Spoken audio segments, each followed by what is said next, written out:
Astaghfirullah. Assalamualaikum warahmatullahi wabarakatuh.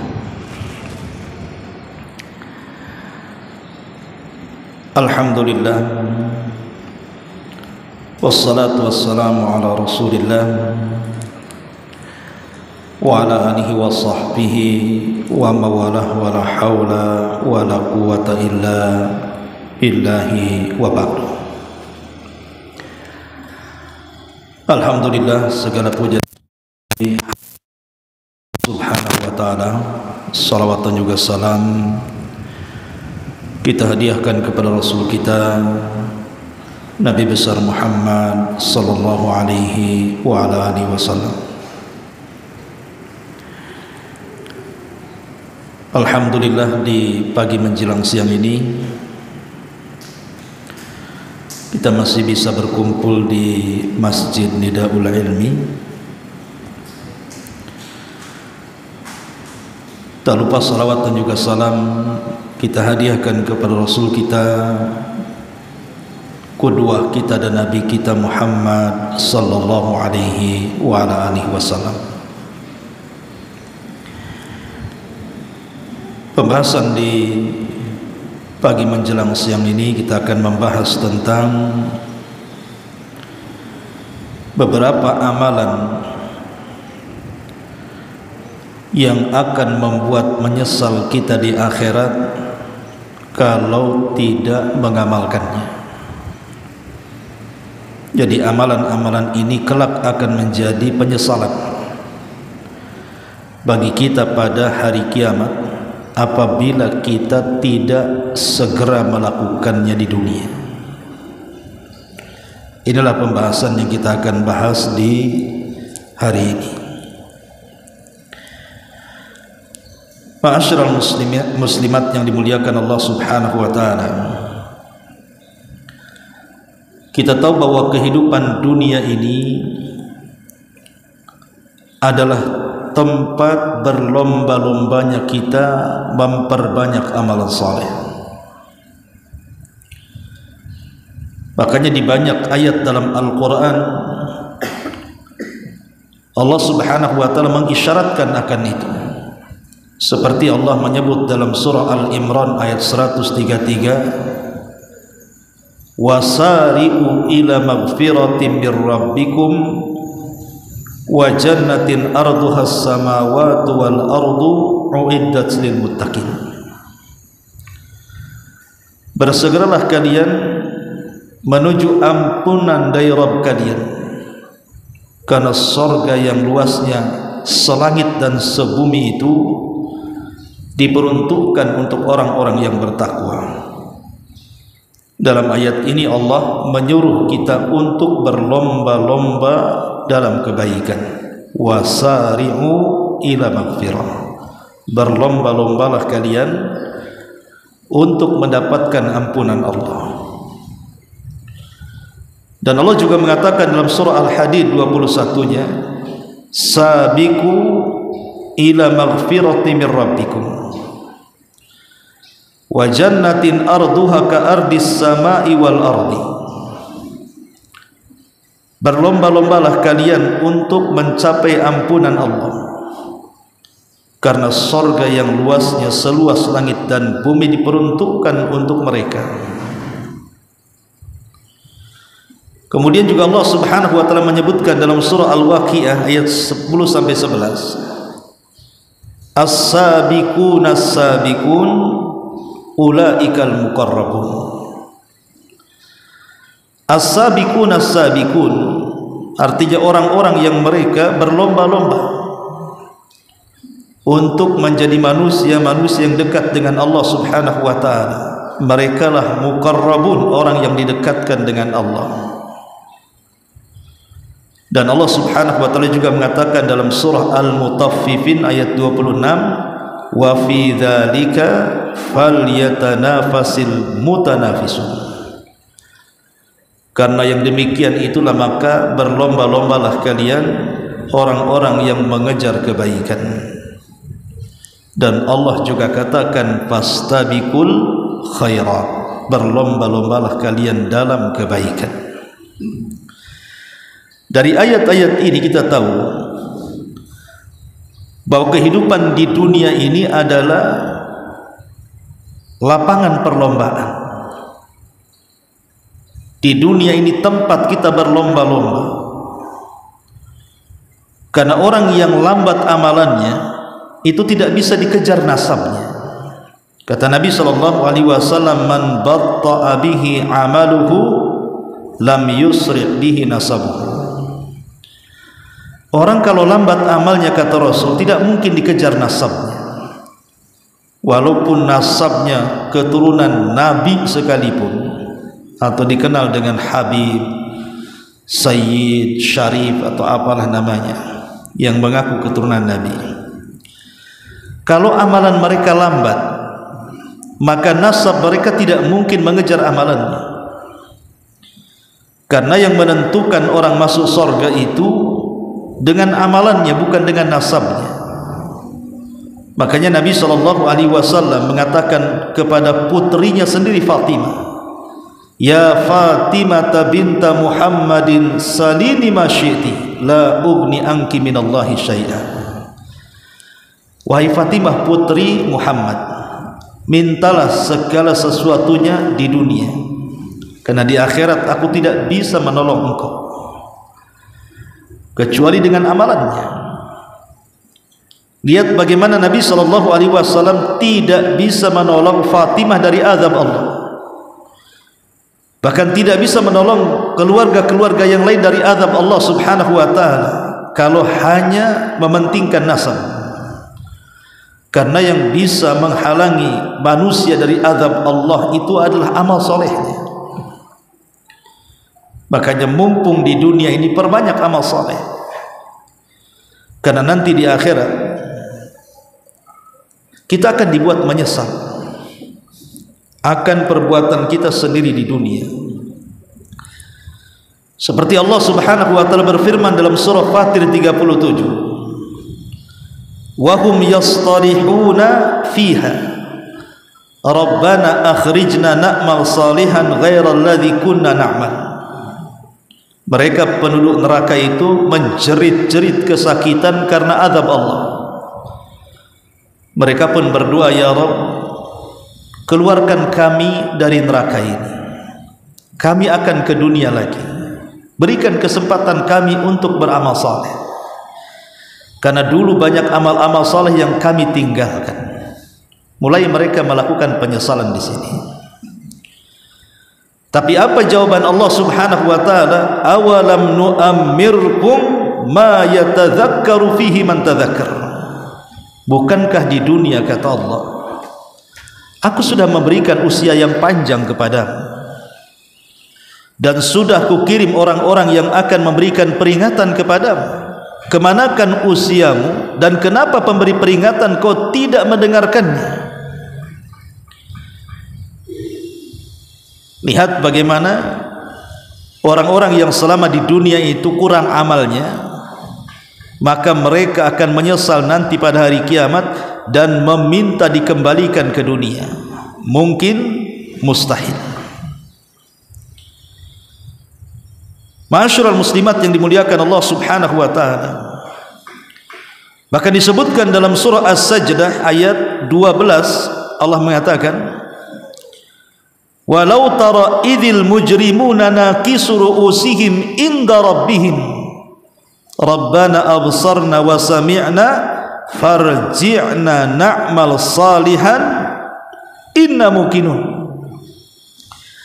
Dan kalau sekiranya engkau melihat orang-orang yang berbuat dosa itu, mereka menundukkan kepala mereka di hadapan Rabb mereka, mereka pun mengatakan, Rabb kami sudah melihat neraka, kami sudah mendengar gemuruh neraka, kembalikan kami ke dunia ya Rabb, agar kami bisa beramal saleh, dan kami sekarang yakin sekali.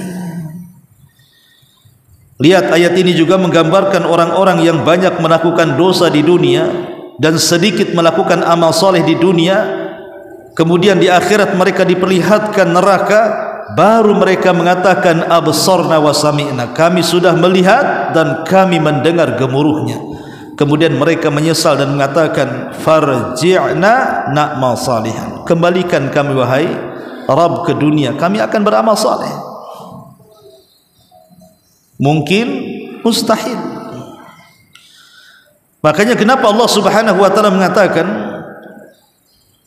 wa anfiqu mimma razaqnakum min qabli an ya'tiya ahadakumul maut fayaqul rabbi laula akhartani ila ajalin qarib fa asaddaqa wa akum minas salihin. Bersedekahlah apa yang telah kami rizkikan kepada kalian sebelum datang kematian menjemput kalian. Tiba-tiba kalian bicara, Rabb kami, kembalikan kami ke dunia walaupun sesaat, agar kami bisa bersedekah dan kami bisa beramal saleh. Mungkin, mustahil. Dan Allah juga mengatakan bagaimana penyesalan yang hebat yang mereka rasakan sehingga mereka mengatakan yaqulu ya laitani qaddamtu li hayati.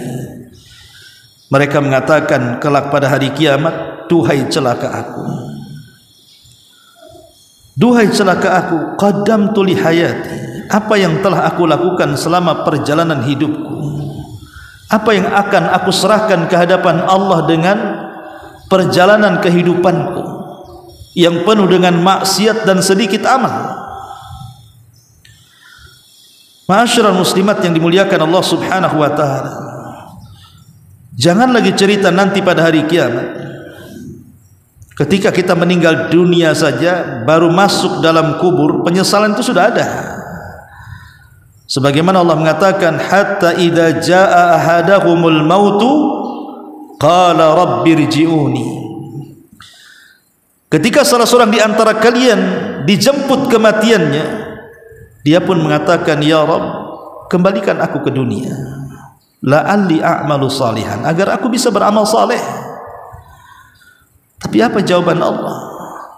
Kalla innaha kalimatun huwa qailuha, mustahil, karena ada dinding barzah yang memisahkan engkau dengan kehidupan dunia.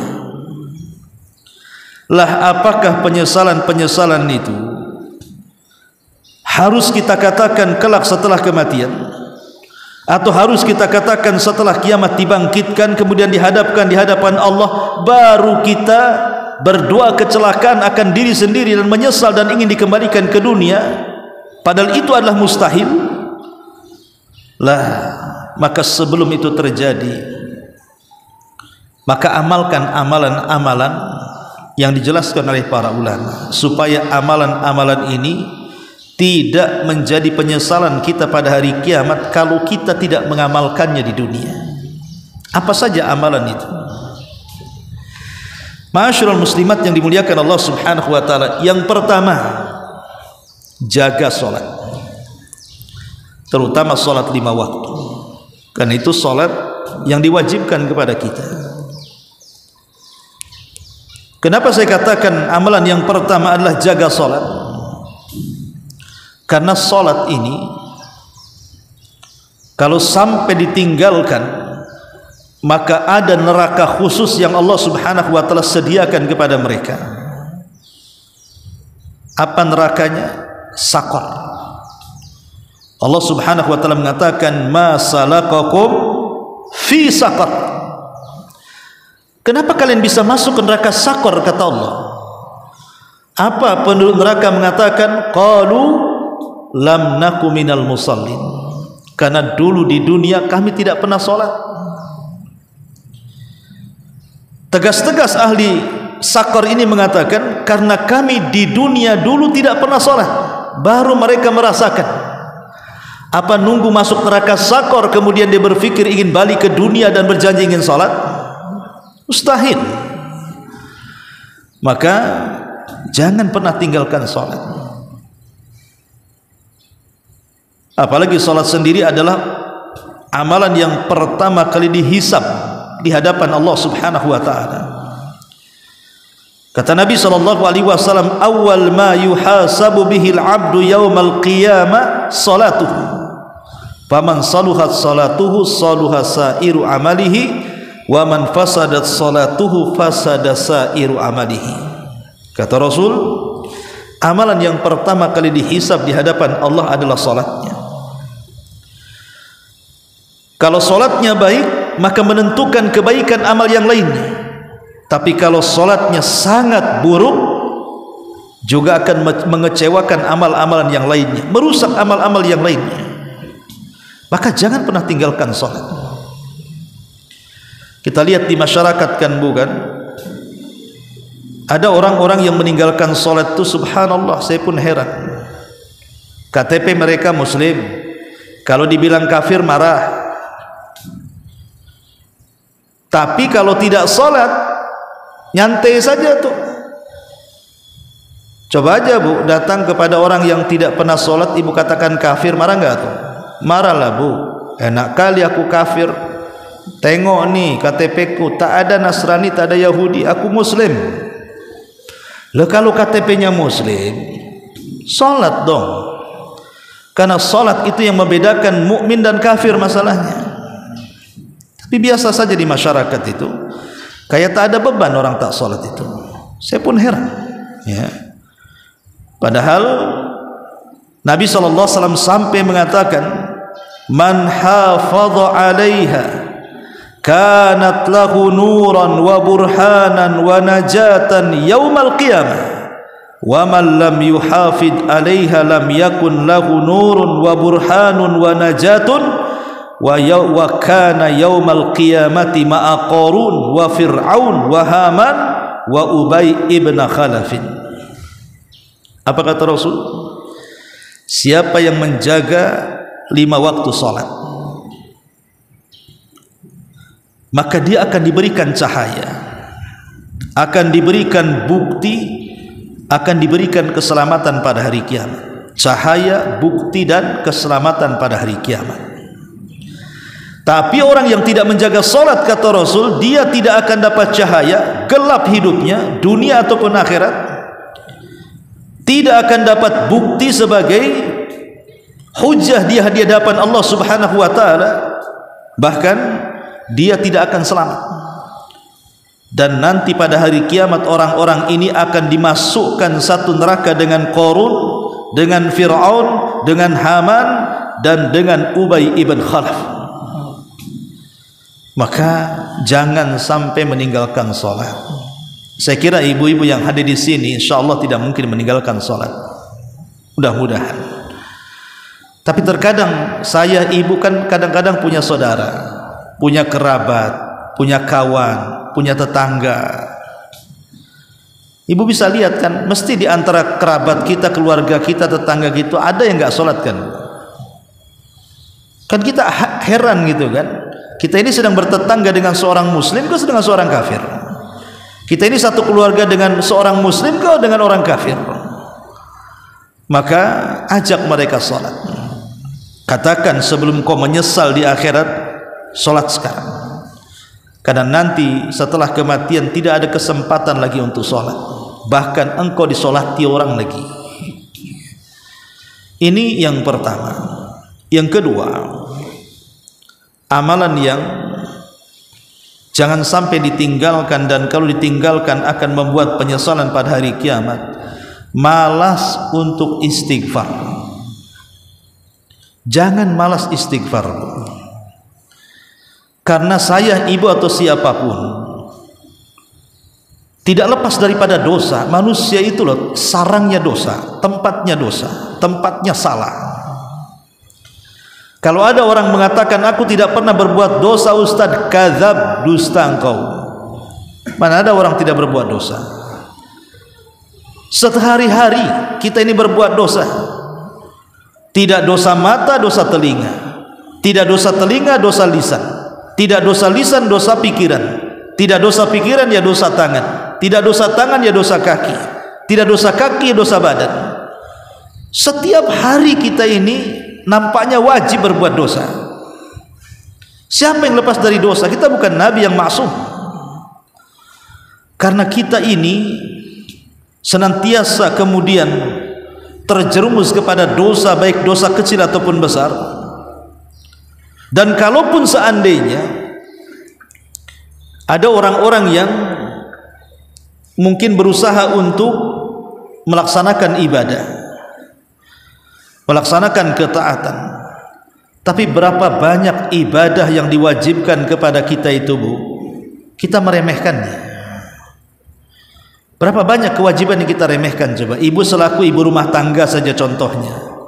Ibu punya suami, atau ibu punya orang tua, atau ibu punya anak, itu ada hak di situ yang harus ditunaikan. Seorang istri punya hak kepada suami, orang tua punya hak kepada anak, anak punya hak kepada orang tua. Terkadang kita lalai, atau hak kita kepada tetangga, atau hak kita kepada kaum muslimin secara umum, atau hak kita bahkan kepada binatang,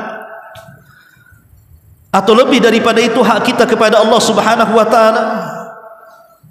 Mungkin kita meremehkan salat, meremehkan puasa Ramadan, meremehkan haji padahal dia mampu, meremehkan zakat padahal sudah waktunya dikeluarkan. Siapa yang tidak terjerumus kepada orang-orang yang meremehkan?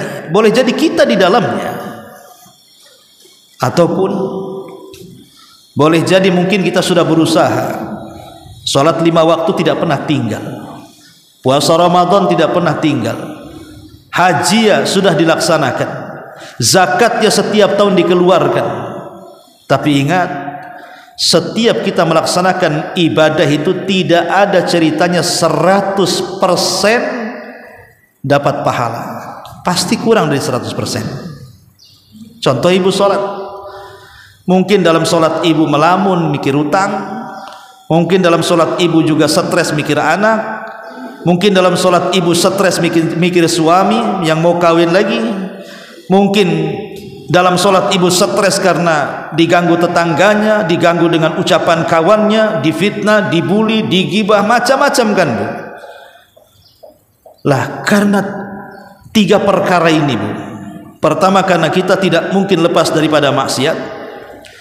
Yang kedua, terkadang kita ini meninggalkan atau boleh jadi meremehkan hal-hal yang diwajibkan, atau boleh jadi kita ini tidak terlalu khusyuk dalam peribadatan. Lah sebab 3 inilah kenapa kita disuruh istighfar. Perbanyak istighfar, karena istighfar ini akan menjadi keamanan kita dari azab Allah di dunia dan akhirat. Makanya Allah Subhanahu wa taala mengatakan dalam surah Al-Anfal ayat 33 itu, Bu, wa ma kana Allahu liyu'adzibahum wa anta fihim wa ma kana Allahu mu'adzibahum wa hum yastaghfirun. Allah tidak akan mengazab mereka, wahai Muhammad, kalau engkau masih hidup di tengah-tengah mereka, dan Allah tidak akan mengazab mereka selama mereka mengumandangkan istighfar, selama mereka menggempur dosa dengan istighfar. Poin yang pertama, mustahil, karena Rasul sudah meninggal. Artinya keamanan yang pertama sudah hilang pada diri kita. Tapi ada keamanan yang kedua, bahwa Allah tidak akan mengadab sebuah kaum selama lisan mereka banyak istighfar. Menunjukkan bahwa istighfar itu akan mengamankan kita dari berbagai macam musibah. Orang yang banyak istighfar itu akan sedikit musibahnya. Kalaupun ada musibah itu dalam rangka mengangkat derajatnya. Makanya nanti pada hari kiamat, Bu, ada orang-orang yang menyesal, sangat menyesal, ketika melihat catatannya tidak banyak dia beristighfar, ketika melihat catatan temannya rupanya penuh dengan istighfar. Makanya Rasul mengatakan, tuba liman wajada fi sahifatihi istighfaran katsira. Beruntunglah, kata Rasul, bagi orang yang mendapatkan dalam catatannya kelak pada hari kiamat dipenuhi dengan bacaan-bacaan istighfar. Beruntung mereka. Dalam riwayat, man ahabba an tasurrahu sahifatuhu falyukthir minal istighfar.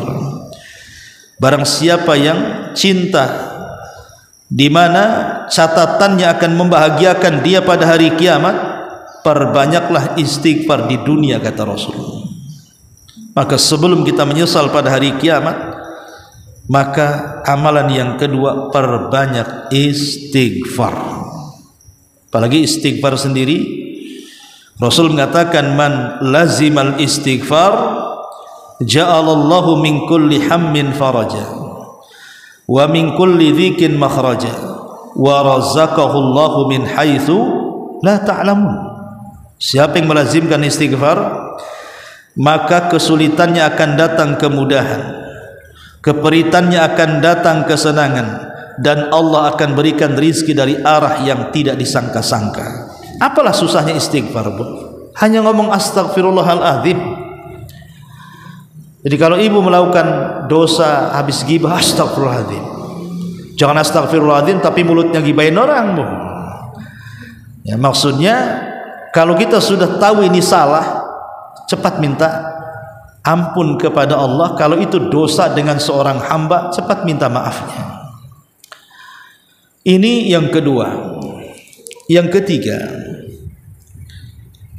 banyak-banyak berzikir, Bu. Karena orang yang sedikit zikirnya di dunia, maka itu akan menjadi penyesalan pada hari kiamat. Ketika orang-orang pada hari kiamat disucikan oleh Allah Subhanahu wa taala dari dosa-dosanya, diangkat derajatnya di sorga, dan juga mendapatkan pahala yang besar karena zikirnya.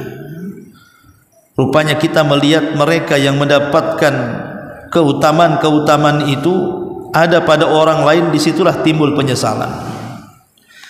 Kenapa orang itu diangkat derajatnya? Kenapa orang itu dibersihkan dosa-dosanya? Kenapa orang itu diberikan pahala yang luar biasa di hadapannya? Kenapa aku tidak? Itu karena kita tidak banyak berzikir di dunia. Padahal Nabi SAW sudah mengatakan, ala unabbi'ukum bi khairi min a'malikum wa azkaha inda malikikum wa arfa'uha fi darajatikum wa khairul lakum min infaqiz zahabi wal warik wa khairul lakum min an talqaw aduwakum fatadribu a'naqahum wa yadribu a'naqakum. Qalu bala ya Rasulullah. Qala dzikrullahi azza wa jalla. Kata Nabi SAW, mau enggak kuhabarkan kepada kalian amal yang paling baik, yang bisa membersihkan dosa-dosa kalian di hadapan Rabb kalian, yang bisa mengangkat derajat-derajat kalian, dan itu lebih baik daripada infak emas dan perak, dan itu lebih baik daripada engkau berjumpa dengan musuh, engkau membunuh musuh, atau engkau dibunuh musuh. Tentu sahabat heran, amal apalah itu pahalanya gede gitu? Amal apa itu kok pahalanya luar biasa seperti itu? Maka Rasul mengatakan, zikrullah, perbanyak zikir. Zikir ini, Bu, bukan amalan sulit, bukan kayak ngaji kayak gini kan, Ibu ya, dari rumah nunggu jam 10, tahu-tahu sudah jam 10 tak datang juga, molor akhirnya 10.05, ujung-ujungnya ngajinya setengah 11. Kan ada waktunya, Bu. Zikir nggak seperti orang ngaji. Zikir enggak seperti orang sholat harus nunggu waktu. Nanti kita wudu, pusing apakah punya hadas kecil, udah hadas besar, kalau hadas besar harus mandi lagi. Kemudian setelah sholat ada gerakan, ada bacaan. Atau zikir bukan seperti ibadah haji yang perlu dengan fisik dan biaya. Tidak sama juga dengan puasa yang lapar-lapar dan dahaga. Zikir dulu, ibadah yang ringan. Anak kecil bisa melakukannya, anak remaja bisa melakukannya, orang dewasa, orang tua bisa melakukannya, laki-laki, wanita bisa melakukannya, orang haid, orang yang suci bisa melakukannya, orang nifas, orang wanita suci bisa melakukannya, lagi safar, lagi mukim, lagi duduk, lagi berdiri, lagi jalan, lagi berkendaraan, lagi sakit, lagi sehat. Zikir ini bisa dilakukan siapa saja, kapan saja, di mana saja. Cukup gerakan lisan kita itu sudah zikir. Dengan bertasbih, bertahlil, bertakbir, bertahmid, dan begitu seterusnya. Makanya di zaman Rasul ada sahabat Abdullah ibn Busr radhiyallahu anhu, dia mengatakan, ada seorang laki-laki menghadap Rasul. dan mengatakan, inna syara'i al-Islam qad kathurat alayya ya Rasulullah fa akhbirni bi syai'in atashabbas bihi. Qala la yazalu lisanuka radban min dzikrillah. Ada seorang laki-laki di zaman Rasul. Dia mengatakan, Rasul, syariat Islam yang diperintahkan kepadaku banyak kalilah, aku harus begini, harus begini, harus begini, banyak kalilah syariat Islam yang sudah numpuk yang harus aku lakukan ini wahai Rasul. Maka kata Nabi SAW ketika ditanya oleh sahabat ini, kalau gitu habarkan kepadaku dengan sesuatu yang bisa aku istiqomah melakukannya, karena ibadah itu banyak, selain yang wajib itu kan banyak, Bu. Ada sedekah, ada silaturahim, ada baca Quran, ya kan, Bu, ada dakwah, ada mencari ilmu, macam-macam ibadah selain ibadah wajib itu. Orang ini mengatakan, ya Rasulullah, habarkan kepadaku satu ibadah yang aku bisa istiqomah, yang aku bisa kerjakan baik ketika duduk, ketika berdiri, ketika berlari, ketika berjalan, yang bisa dikerjakan ketika sakit, ketika sembuh, yang aku bisa kerjakan ketika mukim, ketika safar, yang semua orang bisa lakukan, anak kecil, orang dewasa, laki-laki, perempuan. Apalah ibadah itu wahai Rasul? Apa kata Nabi SAW? La yazalu lisanuka radban min dzikrillah. Kalau bisa lisanmu basahi dengan zikir. Itulah ibadah yang bisa istiqomah di situ. Karena tidak ada pembatas waktu, pembatas tempat, pembatas keadaan. Zikir itu bisa dilakukan kapan saja. Ibadah ringan, tapi kalau tidak banyak dikerjakan di dunia akan menjadi penyesalan pada hari kiamat. Mana hadisnya? Hadis Abu Hurairah radhiyallahu anhu. Nabi SAW mengatakan, man qa'ada maq'adan lam yadhkurillaha ta'ala fihi kanat alaihi minallahi tirah wa man ittaja'a mudji'an la yadhkurullaha fihi kana alaihi minallahi tiratun. Siapa yang duduk, ya duduk di mana saja, kadang-kadang ibu duduk di rumah, duduk sama kawan, duduk di pengajian, ya pokoknya duduk di mana aja lah. Siapa yang duduk bermajlis gitu ya, kok dia tidak berzikir dalam duduknya itu? Paman ibu lagi ngantri nih, ibu lagi ngurus KTP, ngantri di Disduk, ibu lagi ke bank, ngantri antrian, ibu lagi ke pasar, ngantrilah antrian. Kan sering ibu kejebak antrian kan? Nggak mungkin ibu tidak pernah kejebak antrian, pasti kejebak, entah di kantor, entah di kantor pemerintahan, ya pasti itu. Lah itu kan bisa kita manfaatkan untuk berzikir kan, Bu. Makanya Rasul mengatakan, siapa yang duduk kemudian dia tidak menyebut nama Allah di dalamnya, maka dia akan mendapatkan penyesalan di hadapan Allah. Siapa yang berbaring dan tidak berzikir kepada Allah, maka dia pun akan mendapat penyesalan di hadapan Allah. Dia akan menyesal nanti pada hari kiamat di hadapan Allah. Kenapa aku tidak banyak berzikir? Padahal zikir itu ibadah yang paling mudah. Ibu jalan kaki dari sini ke rumah pun bisalah 100-200 kali mengucapkan subhanallah, mengucapkan alhamdulillah, mengucapkan la haula wala quwata illa billah, dan zikir-zikir yang lainnya. Ya, ini yang ketiga. Yang keempat, Al-Quran. Al-Quran ini kalau tidak dibaca dan dipelajari dan diamalkan, nanti pada hari kiamat akan menjadi penyesalan. Nabi SAW mengatakan dalam sebuah hadis, kata Nabi SAW, iqra'ul Qur'ana fa innahu ya'ti yaumal qiyamati syafi'an li ashabi. Bacalah Quran di dunia, karena Quran kelak pada hari kiamat akan menjadi syafaat bagi para pembacanya. Keselamatan manusia di akhiratmu itu ditentukan salah satunya dengan syafaat, dan lebih daripada itu dengan rahmat Allah Subhanahu wa ta'ala. Jadi nanti pada hari kiamat ketika banyak orang yang kemudian diselamatkan dengan syafaat mereka karena bacaan Quran di dunia, kita pula menanti-nanti syafaat itu tak datang-datang. Apakah kita menunggu tidak datang syafaat pada hari kiamat? Maka sebelum itu terjadi, ini kesempatan kita. Ibu ketika membaca Quran, bayangkan bahwa Quran ini akan menolong ibu pada hari kiamat. Ibu ketika membaca Quran, bayangkan kalau Quran ini kelak akan jadi syafaat kita pada hari kiamat, supaya makin semangat bacanya. Quran itu bukan rutinitas dibaca yang tidak ada pahalanya. Quran ini bukan hanya sekedar identitas kita seorang muslim, kalau tidak bisa membaca Quran kemudian dikatakan orang kafir. Enggak. Lebih daripada itu, Quran itu diturunkan memang untuk diibadahi bacaannya, tetapi pada dasarnya Quran itulah yang akan kita jadikan hujah di hadapan Allah untuk keselamatan kita, karena dia akan datang jadi syafaat pada hari kiamat. Bahkan bukan hanya itu, Quran ini yang akan mengangkat derajat kita di sorga. Nabi SAW mengatakan, qala Allahu li sahibil Quran, iqra wartaq warattil kama kunta turattil fid dunya fa inna manzilataka inda akhiri ayatin taqra'uha. Kata Rasul, bacalah Quran, naik.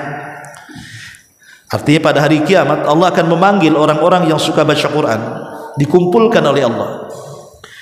Kemudian Allah Subhanahu wa taala akan mengatakan kepada mereka di sorga, naik, terbanglah setinggi mungkin, ambil pilihan tingkatan-tingkatanmu, karena akhir daripada tingkatanmu di sorga sebagaimana akhir ayat yang kau baca di dunia. Maknanya semakin banyak membaca Quran di dunia, semakin tinggi tingkatannya di sorga.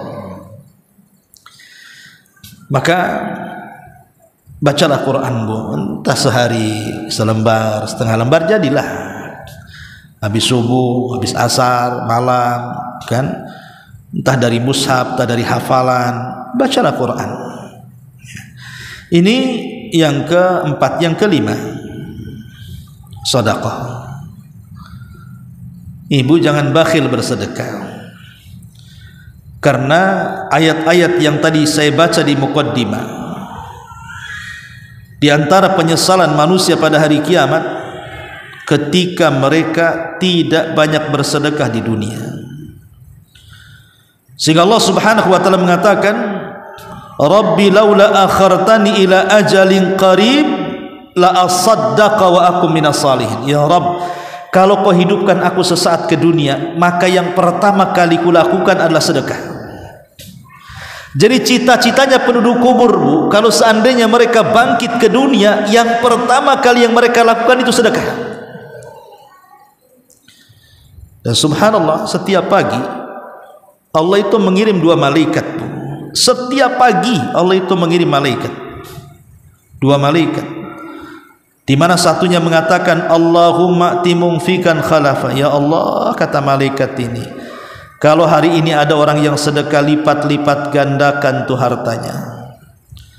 Malaikat satunya mengatakan Allahumma timumsikan talafa. Ya Allah, tahanlah tuh rizkinya si bakhil-bakhil itu, jangan sampai dikembangkan hartanya, jangan sampai diberikan berkah hartanya. Subhanallah, tiap pagi loh malaikat didoakan, mendoakan kita, ya. Sedekah itu tidak mesti menggunakan uang, bu. Karena orang berpikir berat kali lah saya untuk kehidupan saja susah, cemana saya mau bantu masjid, mau bantu ini, mau bantu anak yatim, fakir miskin, kayaknya susah. Sedekah kan tidak mesti dengan uang. Ibu melatih mengucapkan kalimat santun, menghilangkan kalimat-kalimat kasar dalam bicara, mengganti mufradat, mengganti diksi kata. Mungkin yang terbiasa mengucapkan kalimat-kalimat jorok berhenti, menggunakan kalimat-kalimat kasar di stop. Mulailah dia mencari bahasa-bahasa santun yang enak didengar. Rasul mengatakan al-kalimatu thayyibatu shadaqah. Lontaran ucapan yang indah, yang santun itu sedekah juga, ya, sedekah. Karena sekarang ini banyak orang-orang yang kadang-kadang lisannya itu justru digunakan untuk menggibah, membicarakan saudaranya yang belum tentu terjadi pada saudaranya. Kalau terjadi gibah, kalau tidak terjadi dusta, tuh dua-duanya salah. Kalau kita membicarakan saudara kita, seandainya tidak benar itu sebuah kedustaan, seandainya benar itu sebuah gibah. Enggak usahlah kita ini mikir kesalahan orang. Kesalahan kita sudah banyak, ngapain pula bicara orang? Boleh jadi orang yang kita bicarakan itu jauh lebih baik dibandingkan kita yang berbicara soal dia. Atau yang kita bicarakan itu dia punya amal yang tidak tahu, yang dia amalkan dengan ikhlas kepada Allah, sementara kita tidak punya. Kita hanya melihat dohirnya saja, dia orang jelek, atau kata orang dia begini, rahasia orang tidak ada yang tahu. Boleh jadi nampak dohirnya jahat, rupanya dia punya amalan yang ikhlas, dia pula lebih baik di hadapan Allah dibandingkan kita yang dohirnya baik. Karena amalan itu yang menilai Allah. Maka biasakan kalau bicara itu yang santun, yang sopan, jaga lisan, jangan gibah, jangan namimah, jangan mengadu domba, jangan jadi kompor 25 kilo dan begitu seterusnya. Ya. Jadi sedekah tidak mesti harta, ucapan yang baik. Bahkan senyuman saja, senyuman. Makanya saya sering nasihati ibu kalau di pengajian, ya sesama akhwat, bukalah cadar itu supaya nampak wajahnya. Nanti LGBT pula yang masuk. Ya, kan ada yang ketangkap tuh Bu, laki-laki pakai cadar rupanya. Ya kalau di pengajian yang pakai cadar buka, kan ada tabirnya, sesama ibu aja yang memandang. Nanti supaya ibu tahu si anu tukang senyum, si anu itu jarang senyum, oh si anu giginya gigi keret, ya, karena senyumannya yang hangat dan begitu seterusnya. Jadi kan enak Bu, kalau semua pakai cadar, yang sinis nggak yang sinis itu tidak tahu.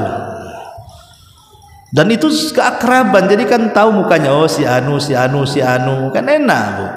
Di situ nampak ibadah. Kalau ibu pakai cadar kemudian senyum, nampak nggak senyum ibu? Macam mana mau ibadah?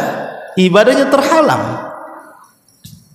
Ya, nanti orang nyangka ibu lagi ngeledekin, ngeluarin lidah dia kan, padahal ibu lagi senyum sebenarnya. Itu gara-gara pakai cadar. Buka saja kalau di pengajian.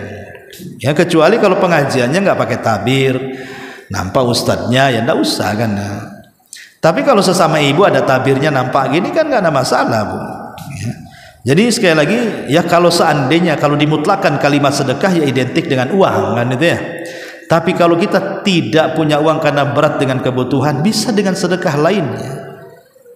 Mengajak manusia kepada kebaikan sedekah, mencegah manusia dari kemungkaran sedekah, ucapan tasbih, tahlil, takbir sedekah. Sedekah ini banyak pilihannya. Ma'asyiral muslimat yang dimuliakan Allah Subhanahu wa taala. Ini kemudian yang seterusnya ilmu. Maka banyaklah belajar, karena orang jahil nanti pada hari kiamat akan menyesal senyesal-nyesalnya. Allah Subhanahu wa taala sampai mengatakan dalam surah Al-Mulk ayat 10, wa qalu law kunna nasma'u aw na'qilu ma kunna fi ashabis sa'ir. Dan mereka berkata, sekiranya kami di dunia mendengarkan ataupun memikirkan peringatan-peringatan itu, niscaya tidaklah kami termasuk menjadi para penghuni neraka yang menyala-nyala. Lihat bagaimana orang-orang yang menyesal pada hari kiamat. Salah satunya adalah orang yang mereka tidak belajar, tidak menggunakan kuping mereka untuk mendengar kajian, tidak pernah mendengarkan, tidak menggunakan mata dan pikirannya untuk menambah pengetahuan, maka nanti pada hari kiamat menyesal. Makanya mereka mengatakan lau kunna nasma, coba di dunia kami mendengar peringatan-peringatan, pengajian-pengajian, wejangan-wejangan, nasihat-nasihat, au na'qil, atau otak kita berpikir, ya, terus belajar dan belajar sehingga tahu ini hukum halal haram, baik tidak, syirik bid'ah, tauhid taat maksiat, akhirnya dia tahu. Sehingga ketika itu semua tahu dengan pengetahuannya, kita bisa membedakan mana yang hak, mana yang batil, mana yang tidak benar, mana yang benar, mana yang ikhlas, mana yang tidak ikhlas.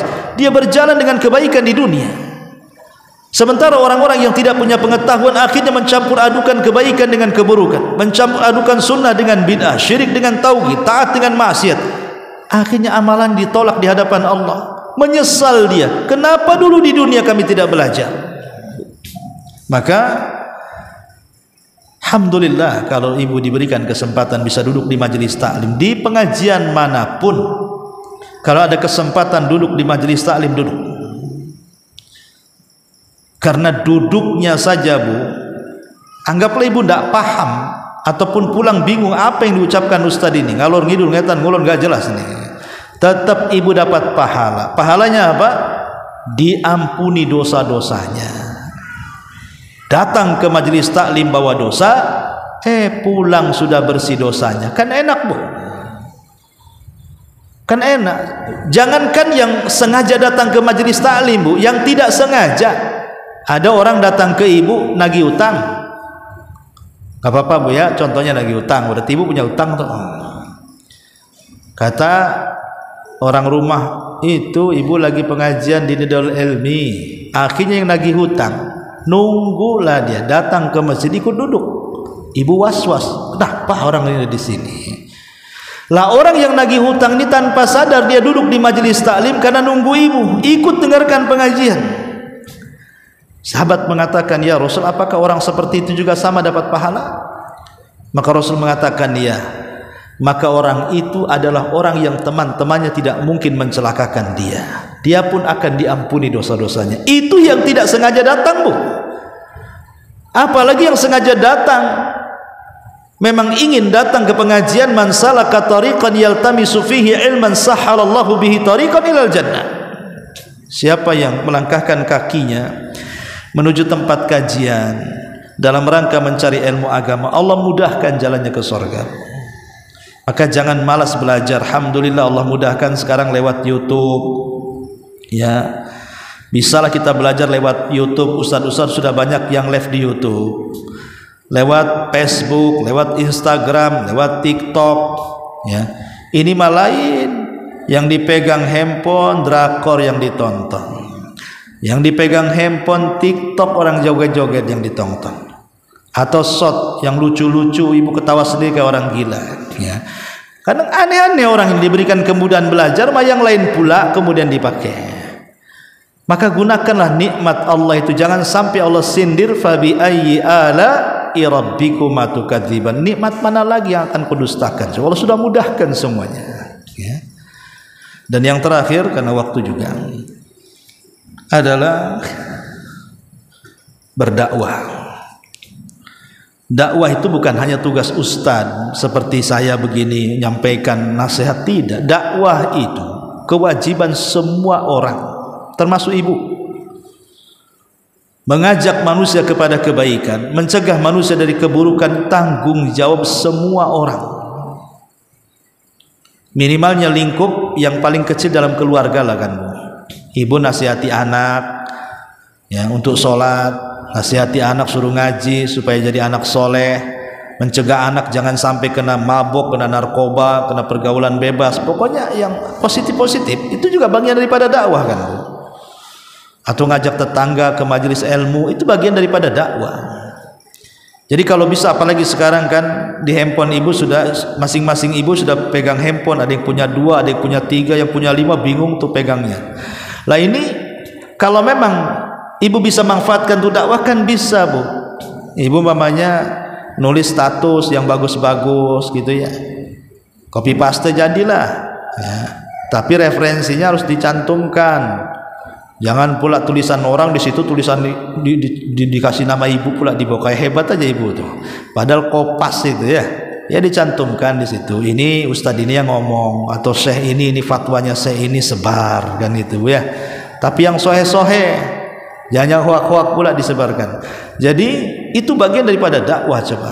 Dan ini nanti akan bermanfaat kelak pada hari kiamat. Sekarang contoh saja, Bu. Contoh yang mudah ya, ibu nulis status di Facebook atau di apalah pokoknya di medsos, nyebarkan video ustadz-ustadz kita. Ada orang awam baca atau dengar, tahu-tahu dapat hidayah.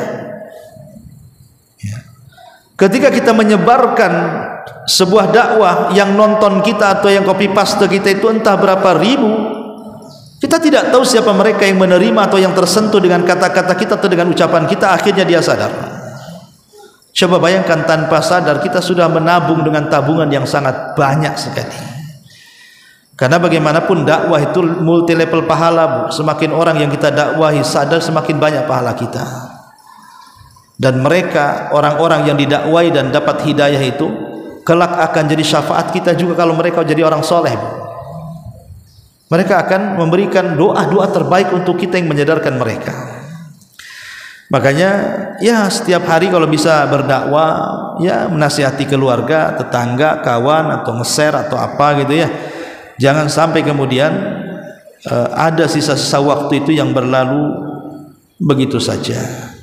Karena bagaimanapun Allah mengatakan, wa man ahsanu qaulan mimman da'a ilallahi wa amila salihan wa qala innani minal muslimin. Siapa lagi ucapan yang lebih indah dibandingkan orang yang mengajak ke jalan Allah dan beramal saleh dan mengatakan saya seorang muslim.